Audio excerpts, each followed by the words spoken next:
വിശ്വതാണ്ഡവം. രചന ജിഫ്ന നിസാർ. അവതരണം Shahul Malayil. Editing Faisal C M Noonheri. ടീൻ എന്തെങ്കിലും പറയുന്നതാണ് വിശ്വ? ഇങ്ങനെയൊക്കെ പറയുന്ന കേട്ടപ്പോ എനിക്ക് അങ്ങനെ തോന്നി. അതൊരു കാരണം തന്നെയാ. കൂട്ടുകാരി കൊച്ചി ഇതെല്ലാം അറിഞ്ഞാൽ സീനാവും. പക്ഷെ എനിക്കെന്തോ തന്നെ പോലെ നല്ലൊരു ഫ്രണ്ടിനെ നഷ്ടപ്പെടുത്താൻ തോന്നുന്നില്ല. വിശ്വ ആളെ നോക്കിയിട്ട് ഒരു ചിരിയോടെ പറഞ്ഞു. അതിന് നമ്മുടെ സൗഹൃദം നഷ്ടപ്പെടുന്നതെന്ന് ആര് പറഞ്ഞു? ടീന പറയുന്ന അവളുടെ കാഴ്ചപ്പാടാണ്. ഞാൻ അറിഞ്ഞല്ലേ എൻ്റെ കാഴ്ചപ്പാട്. എനിക്ക് മുമ്പിൽ നിൽക്കുന്ന വിശ്വക്ക് ടീന ഭയക്കുന്ന പോലെ മറ്റൊരു വൃത്തിയായിട്ട മുഖം കൂടി ഉണ്ടെന്ന് ഇത്രയും നേരത്തെ അനുഭവങ്ങൾ കൊണ്ട് എനിക്ക് തോന്നിയിട്ടില്ല. അല്ലെങ്കിൽ ടീന ഭയക്കുന്ന പോലൊരു ആശങ്ക വിശ്വയുടെ കാര്യത്തിൽ എനിക്ക് തോന്നുവരെയും നമുക്ക് നമ്മുടെ സൗഹൃദം നഷ്ടപ്പെടുന്നില്ലല്ലോ. എനിക്ക് ആ ഭയവുമില്ല. മിത്ര വളരെ വ്യക്തമായി നിസ്സാരമായി പറഞ്ഞിരുത്തുമ്പോൾ വിശ്വക്കായിരുന്നു ശ്വാസം മുട്ടിയത്. എങ്കിലും അവൻ പിന്നൊന്നും പറഞ്ഞില്ല. ചുറ്റും നോക്കിക്കൊണ്ട് റോഡ് മുറിച്ചെടുക്കാൻ ശ്രമിച്ചവർക്ക് നേരെ വളരെ വേഗത്തിൽ വന്നൊരു കാറ്. വിശ്വ ഒരൊറ്റ കുതിപ്പിന് മിത്രയെ വലിച്ച് തന്നിലേക്ക് ചേർത്തുകൊണ്ട് പിന്നോട്ട് മാറി. മിത്രയ്ക്ക് എന്തെങ്കിലും മനസ്സിലാവും മുന്നേ എല്ലാം സംഭവിച്ചു കഴിഞ്ഞിരുന്നു. എങ്കിലും അവൾ നന്നായി വിറക്കുന്നുണ്ട്. എതിരെയുള്ളവരും അവിടെ നടക്കുന്നവരുടെ എല്ലാം ശ്രദ്ധ പിന്നെ അവർക്ക് നേരെയാണ്. ഇവനൊക്കെ എവിടെ നോക്കിയാ വണ്ടി ഓടിക്കുന്നത്? ആ ചെക്കൻ പിടിച്ചു മാറ്റില്ലെങ്കിൽ ആ പെണ്ണിപ്പ പടായനെ. അടുത്തേക്ക് വരുന്ന ഒരാൾ പറഞ്ഞു കേട്ടതും മിത്രയുടെ വിറയിൽ ശക്തമായി. തൊട്ടില്ലെന്ന മട്ടിൽ പോയിട്ടും കാറ് നിർത്തുകയോ എന്തു പറ്റിയെന്ന് അന്വേഷിച്ചു വരികയോ ചെയ്തില്ല. മനഃപൂർവ്വം ചെയ്ത പോലെ തോന്നുന്നു. കുട്ടിക്കൊല്ലം പറ്റിയോ? അടുത്തേക്ക് വന്ന ഏതൊരുത്തൻ ചോദിച്ചതിന് മിത്ര പകപ്പോടെ തന്നെ ഇല്ലെന്ന് തലയാട്ടി. ആൾ അപ്പോഴും വിശ്വയുടെ കൈപ്പിടിയിൽ തന്നെയാണ്. മിത്ര തലയിരിച്ച് നോക്കുമ്പോൾ ആ കാറ് പോയ വഴിയെ തുളിച്ചു നോക്കി നിൽപ്പാണ് അവനും. വിശ്വ ചുറ്റും കൂടി നിൽക്കുന്നവരുടെ നോട്ടം കണ്ടതും ചെറുതായി ഒന്ന് കുതിരക്കൊണ്ട് മിത്ര അവനെ വിളിച്ചു നോക്കി. യാതൊരു അനക്കവുമില്ല അവന്. വിശ്വ ആളൊന്നുകൂടി ഇറക്കി വിളിച്ചു. പോ വാ. കൂടുതലൊന്നും പറയാതെ ആള് ചേർത്ത് പിടിച്ചതിന് അവൻ ആ റോഡ് മുറിച്ചു കിടന്നു. അപ്പോഴെല്ലാം അവന്റെ മുഖം വലിഞ്ഞു മുറുകി നിൽപ്പുണ്ട്. വിശ്വ അവന്റെ മുറുക്കമുള്ള പിടിയും ആ ഭാവവും ശ്വാസം മുട്ടുന്ന പോലെ തോന്നിയതും മിത്ര വീണ്ടും വിളിച്ചു. അവളെ നോക്കാതെ അവനൊന്ന് മൂളുക മാത്രം ചെയ്തു. അത് ആരാവും വിശ്വ? അവിടെ കൂടി ആള് പറഞ്ഞു മനഃപൂർവ്വം പോലെയുള്ള വരവായിരുന്നു. നടത്തം നിർത്തിക്കൊണ്ട് മിത്ര അവന്റെ പിടിയിൽ നിന്ന് കുതറി മാറി. വിശ്വ അപ്പോഴും ഒന്നും മിണ്ടാതെ അവളെ നോക്കി. നിനക്കങ്ങനെ തോന്നിയോ? അവന്റെ നോട്ടം കണ്ട് മിത്രയുടെ നെറ്റി വിളിഞ്ഞു. അതവനാ മിത്ര, രാഹുൽ. അവന്റെ ഈ കാറ് കൊണ്ട് തന്നെയാ എന്നെയും. പറഞ്ഞുകൊണ്ടിരിക്കുന്നതിന് വിശ്വ അവന്റെ ബാൻഡേജ് കെട്ടി കൈയൊന്ന് ഉയർത്തിപ്പിടിച്ചു. ഞെട്ടി വിറച്ചുകൊണ്ട് മിത്ര അവനെ തുറിച്ചു നോക്കി. നമുക്ക് കുറച്ചേരം കൂടി ഇവിടെ ഇരുന്നിട്ട് പോയാലോ വിശ്വ? മിത്ര വിറയിലോടെയാണ് ചോദിച്ചത്. ഭയന്നു പോയടോ താൻ? ആളുടെ നേരെ നോക്കി വിശ്വ ചിരിയോടെ ചോദിച്ചു. എന്ന് ചോദിച്ചാ യെസ്, പെട്ടെന്നായതുകൊണ്ട്. മിത്രയൊന്ന് കണ്ണു ചിമ്മി കാണിച്ചു. സാരമില്ല, പോട്ടെ. അവൻ പതിയെ അവളുടെ തോളിലൊന്ന് തട്ടിക്കൊണ്ട് പറഞ്ഞു. എന്നിട്ടും മിത്രയുടെ മുഖം തെളിഞ്ഞാണ്ടില്ല. ഇതിപ്പോ കൂട്ടുകാരിക്കുട്ടി പറയും പോലെ കുറെ ലോകം കൂടുതൽ കണ്ടെന്നേ ഉള്ളൂ. അത്ര ധൈര്യമൊന്നുമില്ലല്ലേ? അവൻ ചോദിക്കുമ്പോൾ മിത്ര മുഖം ചുളിച്ചുകൊണ്ട് അവനെ നോക്കി. പോയേക്കാം മിത്ര, ഇനിയിപ്പോ ഇവിടെ ഇരുന്നിട്ട് വിറയിൽ മാറ്റാനൊന്നും സമയമില്ല. കൂട്ടുകാരിക്കുട്ടി വന്നാ പിന്നെ ഇന്നത് മതിയാവും. ഞാൻ വിറക്കുന്നൊന്നുമില്ല. ഓ, കണ്ടാലും പറയും. നീ കീയും എടുക്ക്, ഞാൻ ഓടിക്കാം.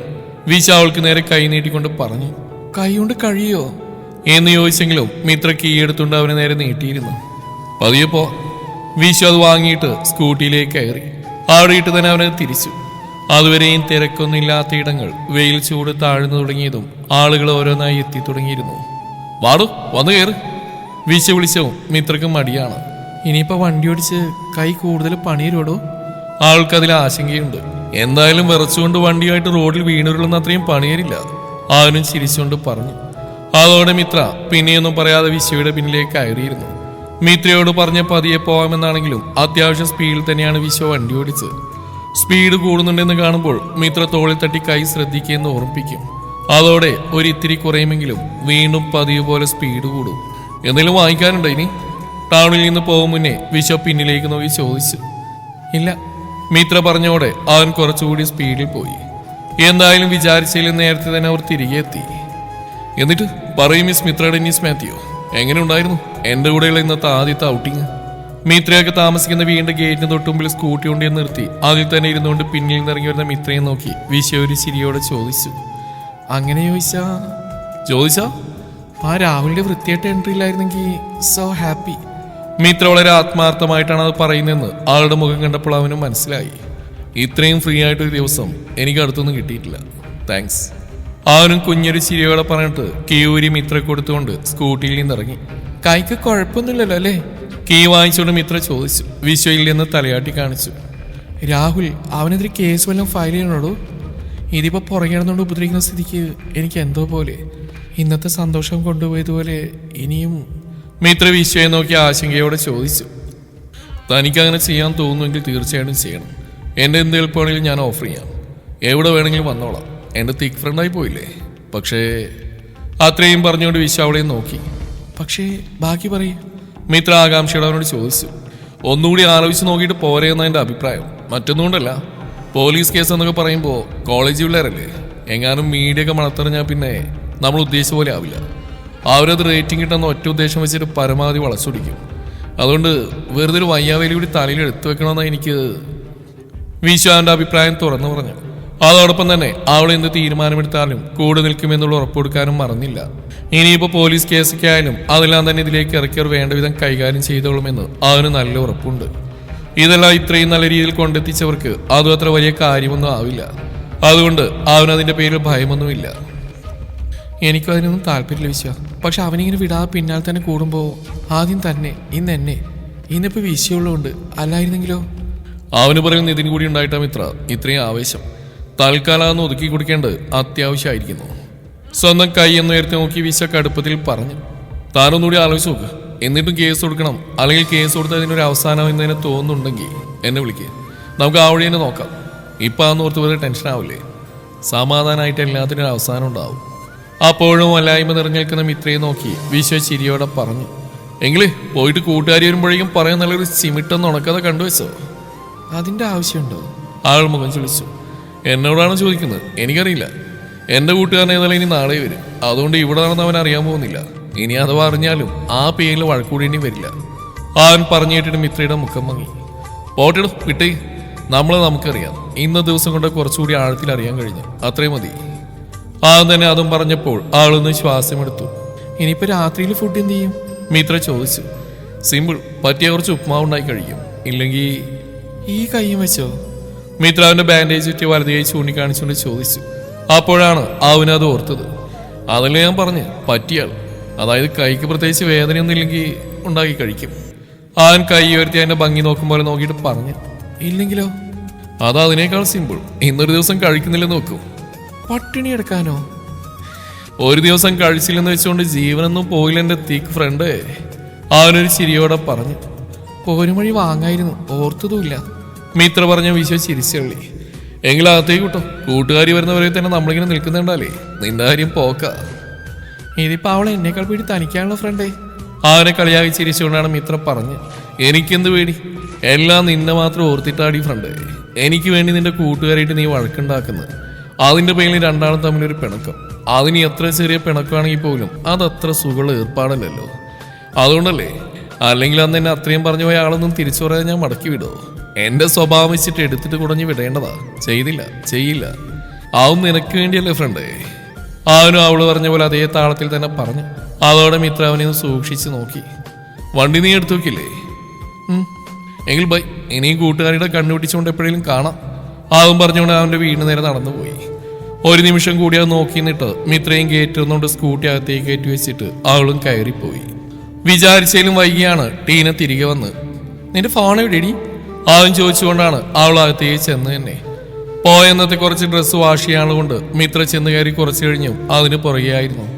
അന്നത്തെ യാത്രയും വിശയുടെ കൂടെയുള്ള നിമിഷങ്ങളും അന്നൊട്ടും പ്രതീക്ഷിക്കാത്ത രാഹുലിന്റെ അറ്റാക്കും. അങ്ങനെ ഓരോന്ന് ഓർത്തുകൊണ്ട് ജോലിയിൽ മുഴുകിയവൾ ടീന ഫോണിലേക്ക് പലവട്ടം വിളിച്ചിട്ടും അതൊന്നും അറിഞ്ഞതുമില്ല. എന്തിനാണ് നീ വിളിച്ച്? കൈ കുടഞ്ഞുകൊണ്ട് അങ്ങോട്ട് കയറി വന്നിട്ട് മിത്ര ചിരിയോടെ ചോദിച്ചു.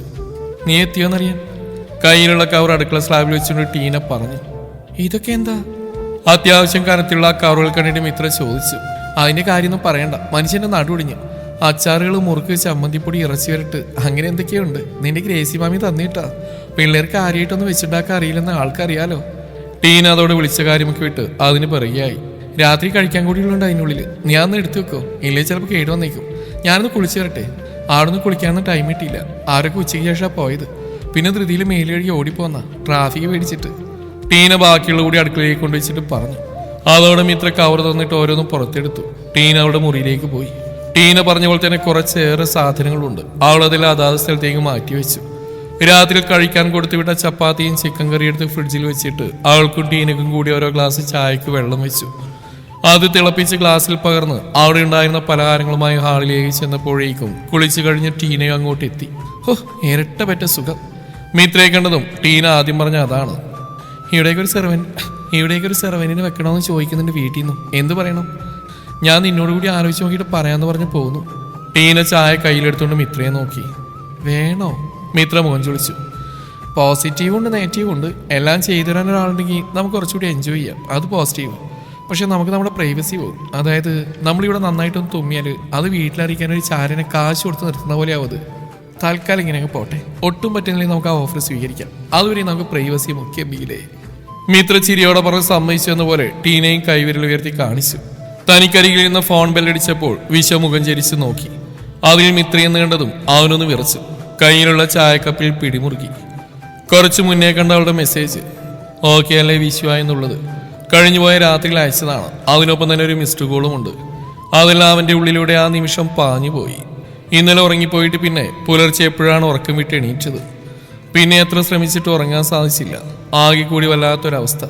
ഫോണുമായി വാതിലും പൂട്ടി ഇറങ്ങി പോരുമ്പോഴും വെളിച്ചം വെച്ചിട്ടില്ല. കാർ എടുത്തുകൊണ്ട് ടൗണിലേക്കാണ് പോകുന്നത്. പോരും വഴി വെറുതെ ഒന്ന് മിത്രയുടെ വീട്ടിലേക്ക് നോക്കി.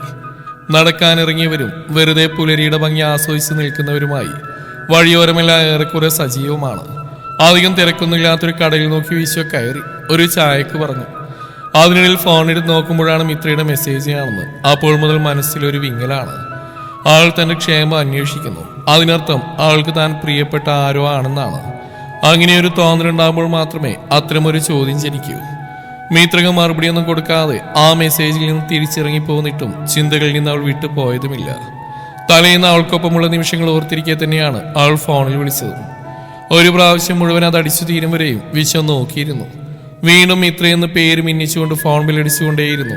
ഇപ്രാവശ്യം അവനത് അറ്റൻഡ് ചെയ്തു. എവിടെയാ വിശ്വ? എന്തെങ്കിലും പ്രശ്നമുണ്ടോ? പതിഞ്ഞ ശബ്ദത്തിലാണ് ചോദ്യം. ഇല്ലടോ, ഞാൻ പുറത്താ, ചായ കുടിക്കാൻ ഇറങ്ങിയതാ. ഒന്ന് വാട്സാപ്പ് നോക്കണേ, എനിക്കിങ്ങനെ ഒന്ന് സംസാരിക്കാൻ വയ്യ. ടീനയുണ്ട്, ഞാൻ മെസ്സേജ് ചെയ്യാം. അത്രയും പറഞ്ഞിട്ട് മിത്ര ഫോൺ കട്ട് ചെയ്ത് പോവുകയും ചെയ്തു. വിശ്വ ഒരു നെടുവീർപ്പോടെ ചായ മുഴുവനും കുടിച്ചു തീർത്തുകൊണ്ട് എഴുന്നേറ്റു. അതിന്റെ കാശും കൊടുത്തേണ്ടവൻ തിരികെ കാറിലേക്ക് കയറി നിന്നിട്ടാണ് പിന്നെ ഫോൺ ഓൺ ചെയ്ത്. വീണ്ടും മിത്രയുടെ മെസ്സേജ് വന്ന് കിടപ്പുണ്ട്. ഒരാളൊരു മെസ്സേജ് ചെയ്ത് അത് കണ്ടിട്ട് പോകുമ്പോൾ ഒരു സ്റ്റിക്കർ ഉണ്ടെങ്കിലും പരിഗണന കൊടുക്കണം മിസ്റ്റർ. തുടക്കം തന്നെ കലിപ്പിലാണ്. ഈശോയ്ക്ക് ചിരി വന്നു ആ മെസ്സേജ് വായിക്കുമ്പോൾ. സോറി. കണ്ണു ചിമ്മി കാണിക്കുന്ന ഒരു സ്മൈലിയോടൊപ്പം അവനത് സെൻഡ് ചെയ്ത ഉടനെ മുഖം ചുവന്നുകൊണ്ടുള്ള മിത്രയുടെ മറുപടി വന്നു കഴിഞ്ഞു. കൈ കുഴപ്പമൊന്നുമില്ലല്ലോ. ഞാൻ അത് ചോദിക്കാൻ വേണ്ടി ഇന്നലെ രാത്രി വിളിച്ചു. ഞാൻ ഉറങ്ങിപ്പോയി മിത്ര. ആൾ ടൈപ്പ് ചെയ്ത് വിടുന്ന അത്രയും സ്പീഡിൽ പറ്റുന്നുണ്ടായിരുന്നില്ല വിശ്വക്ക്. എങ്കിലും അവൻ പിടിച്ചു. ഇത്രയും വെളുപ്പിന് എണീറ്റ് എവിടെ പോയതാ? എന്നിട്ട് ചുമ്മാ ചായ കുടിക്കാൻ ഇറങ്ങിയതാ. ഉണ്ടാക്കി കുടിക്കാനുള്ള മടിയുണ്ടാലേ? ആ, അങ്ങനെയും പറയാം. മിണ്ടാ വൈടും. ഇവിടെ ടീനയുണ്ട്. ആൾക്ക് എന്തെങ്കിലും സ്പെല്ലിംഗ് മിസ്റ്റേക്ക് തോന്നിയാൽ തീർന്നില്ലേ? അവള് ഭയന്നുകൊണ്ടാണ് ഇപ്പൊ എന്റെ തിക് ഫ്രണ്ട് സംസാരിക്കാൻ ശ്രമിക്കുന്നല്ലേ? ഭയമാണോ എന്ന് ചോദിച്ചാ ഞാൻ പറഞ്ഞില്ലേ വിശ്വ, തന്നോട് അവൾക്കുള്ള മൈൻഡ്. അത് പറഞ്ഞിട്ട് അവള് വീണ്ടും അതുകൊണ്ടല്ലേ? എനിക്കറിയാം മിത്ര, ഞാൻ വെറുതെ പറഞ്ഞ. എന്നിട്ടെന്താ പരിപാടി? ഇന്ന് ക്ലാസ്സിൽ പോകുന്നില്ലേ? പിന്നില്ലേ, പോണം. ആളുടെ കുളിയൊക്കെ കഴിഞ്ഞു. ഞാനിവിടെ ഇപ്പോഴും ഫോൺ തോണ്ടി ഇരിപ്പാ. എങ്കിൽ പെട്ടെന്ന് പോകാൻ നോക്കിക്കോ, അല്ലെങ്കിൽ കൂട്ടുകാരിക്ക് ഇന്ന് അത് മതിയാവും. വിഷയം ഇന്ന് ക്യാൻറ്റീനിൽ വരുന്നുണ്ടോ? ഞാൻ എൻ്റെ കാര്യം ഉറപ്പില്ലടോ. എനിക്കൊരാളെ കാണാനുണ്ട്. അതനുസരിച്ചിട്ടായിരിക്കും എന്നെ ഇന്നത്തെ ഡേ. പ്രശ്നമല്ലാണോ ഡേ? അല്ലെന്നേ, ജസ്റ്റ് ഒരു മീറ്റിംഗ്. എങ്കിൽ ശരി, ഇനി ഫ്രീ ആകാൻ പോരാ. ഓക്കെ ബൈ വിശ്വ. മിത്ര പോയിട്ടും വിശ്വ അവളെക്കുറിച്ച് തന്നെയാണ് ചിന്തിച്ച്. ഇന്നത്തെ ദിവസം ഉണർന്ന മുതൽ ചിന്തകൾ കൊണ്ട് അദൃശ്യ സാന്നിധ്യമായി മിത്ര തൻ്റെ കൂടെയുണ്ട്. ആൾ തനിക്ക് നൽകുന്ന പരിഗണന തന്നെയാണ് അതിൻ്റെ കാരണമെന്ന് അവനറിയാം. അടുപ്പം തോന്നുന്ന ഒരാൾക്കല്ലേ നമ്മൾ പരിഗണന കൊടുക്കൂ. അങ്ങനെയാകുമ്പോൾ മിത്രക്ക് അവനോട് അടുപ്പമുണ്ട്. ആ ഓർമ്മ പോലും വിശ്വക്ക് ശ്വാസം മുട്ടലാണ് ഉണ്ടാക്കിയത്. ഇങ്ങനെയൊരു സാഹചര്യത്തിൽ പെട്ടുപോയില്ലെങ്കിൽ മിത്ര ഡെന്നീസ് മാത്യു എന്ന അവിടെ അരികിൽ നിൽക്കാൻ കൂടി യോഗ്യതയില്ലാത്ത തന്നെ പോലെ ഒരാളെ ഒന്നും അറിയാതെയെങ്കിൽ അവൾ ഇത്രമാത്രം പരിഗണിക്കുന്നു എന്നത് അവന് വല്ലാത്തൊരു വിങ്ങലാണ്. കോളേജിൽ പോകാൻ തിരക്കിട്ടൊരുങ്ങുമ്പോഴും മിത്രയുടെ മനസ്സിലും വിശ്വ തന്നെയാണ്. തലേന്ന് മുതൽ താൻ അനുഭവിക്കുന്ന അസ്വസ്ഥത അല്പം പോലും ബാക്കിയില്ലാതെ അവളിൽ നിന്ന് മാഞ്ഞു പോവുകയും ചെയ്തു. പകരം വല്ലാത്തൊരു ഉത്സാഹം നിറഞ്ഞു നിൽക്കുന്നുണ്ട്. ടീനയോടൊപ്പം കോളേജിലേക്ക് ഒരുങ്ങിയിറങ്ങുമ്പോഴും അവിടെ ഇല്ലെന്നറിഞ്ഞുകൊണ്ട് തന്നെ മിത്ര വെറുതെ വിശ്വയുടെ വീട്ടിലേക്കും നോക്കി. അതും ടീന ശ്രദ്ധിക്കാത്ത വിധം. അവന്റെ കാര്യം വരുമ്പോൾ തനിക്കൊരു പ്രത്യേക കള്ളത്തരമുണ്ടെന്ന് ഓർക്കെ അവൾക്ക് തന്നെ ചിരി വന്നു. അന്ന് വൈകുന്നേരമാണ് മുരുകൻ തിരിച്ചു വന്നത്. ഞാനൊരു ഓട്ടോ പിടിച്ച് വന്നോളാമെന്ന് അവൻ പറഞ്ഞെങ്കിലും ട്രെയിൻ എത്തുന്ന സമയം വിശ്വ കാറുമായി അവനെ കാത്തു നിൽക്കുന്നുണ്ടായിരുന്നു. വരേണ്ടെന്ന് ഞാൻ പറഞ്ഞല്ലേടാ. അത് കുഴപ്പമില്ല, ഞാൻ ഇന്നലെ വെറുതിരിപ്പിലായിരുന്നു. മല്ലിക്ക് എങ്ങനെയുണ്ടാ? ഡോക്ടർ എന്ന് പറഞ്ഞു. മുരുകനെ കണ്ടത് വിശ്വ ആദ്യം ചോദിച്ച അതാണ്. അതവിടെ നിൽക്കട്ടെ, നിന്നെ ഇന്നലെ രാത്രി മുതൽ ഞാൻ വിളിക്കുന്നുണ്ടായിരുന്നു. നീ എവിടെയായിരുന്നു? എന്താ ഫോൺ എടുക്കാത്ത? തിരിച്ചൊരു ചോദ്യത്തോടെ കയ്യിലുണ്ടായിരുന്ന ബാഗ് പിന്നിലെ ഡോർ ഇരുന്നുകൊണ്ട് സീറ്റിലേക്ക് ഇട്ട് മുരുകൻ വിശ്വയുടെ കൂടെ മുന്നിലേക്ക് കയറി. ഞാനൊന്ന് ഉറങ്ങിപ്പോയടാ.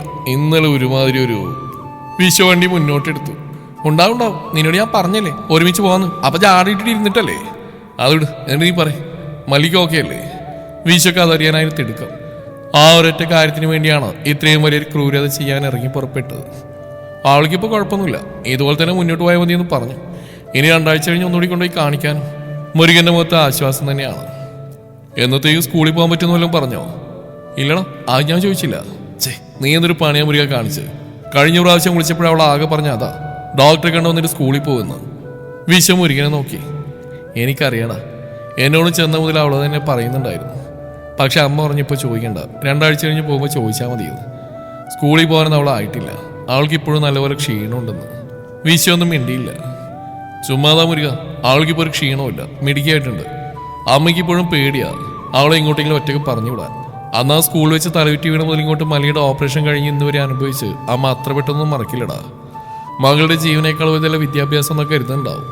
നമ്മളിനി എന്തൊക്കെ പറഞ്ഞാലും അതൊന്നും മാറാനും പോകുന്നില്ല എന്നും കരുതി അവളിങ്ങനെ പൊതിഞ്ഞു പിടിച്ച് വെക്കാൻ പറ്റുമോ? ആൾക്ക് അവളുടേതായ ഇഷ്ടങ്ങളും സ്വപ്നങ്ങളും ഇല്ല എന്നൊക്കെ ചോദിക്കണമെന്നുണ്ടായിരുന്നു വിശ്വക്ക്. പക്ഷെ അവനറിയാം, മല്ലിയുടെ കാര്യത്തിൽ മുരുകന്റെ കുടുംബത്തിന്റെ ഉള്ളിലെ ഭയത്തോളം വലുതായി വേറൊന്നുമില്ലെന്ന്. എന്തൊക്കെയാ നാളിൽ വിശേഷം? വിശ്വ വേഗം വിഷയം തിരിച്ചു വിട്ടു. അത് ഞാൻ പറയാൻ പറഞ്ഞു. നീ പറഞ്ഞ ശരിയാടാ. ഓരോരോ ചോദ്യം കേട്ടവന്മാരൊക്കെ എല്ലാം അറിഞ്ഞിട്ടാണ് അത് ചോദിക്കുന്ന പോലും തോന്നിപ്പോവും. മുരുകൻ വിശ്വക്ക് നേരെ തിരിഞ്ഞു. എന്നിട്ട് നീ വല്ലതും വിട്ടു പറഞ്ഞോ? വിശ്വയുടെ നോട്ട് രൂക്ഷമായിരുന്നത് ചോദിക്കുമ്പോൾ അങ്ങനെ വീട്ടിൽ തന്നെ ഞാൻ ചെയ്യാ. മുരുകനൊന്ന് ചിരിച്ചു. അതൊന്നും അത്രയ്ക്ക് ഉറപ്പിച്ച് പറയാനൊക്കില്ല, നിന്റെ കാര്യമില്ലേ, അതുകൊണ്ടല്ലേ ഞാൻ ചോദിച്ചത്. എന്നാ നീ കൂടുതൽ ചോദിക്കണ്ട. ഞാൻ എന്താ പൊട്ടാനാ? ഞാനൊന്നും പറഞ്ഞില്ല. എനിക്ക് നിന്റെ അടുത്ത് ഇങ്ങനെ തിരിച്ചു വരാനുള്ളതല്ലേ, അത് ഞാൻ മറക്കാൻ പാടില്ലല്ലോ. വിശ്വന്ന് അമർത്തി മൂളിയതല്ലാതെ ഒന്നും മിണ്ടിയില്ല. തുടരും ഈ കഥയുടെ ബാക്കി ഭാഗം നാളെ ഇതേ സമയം.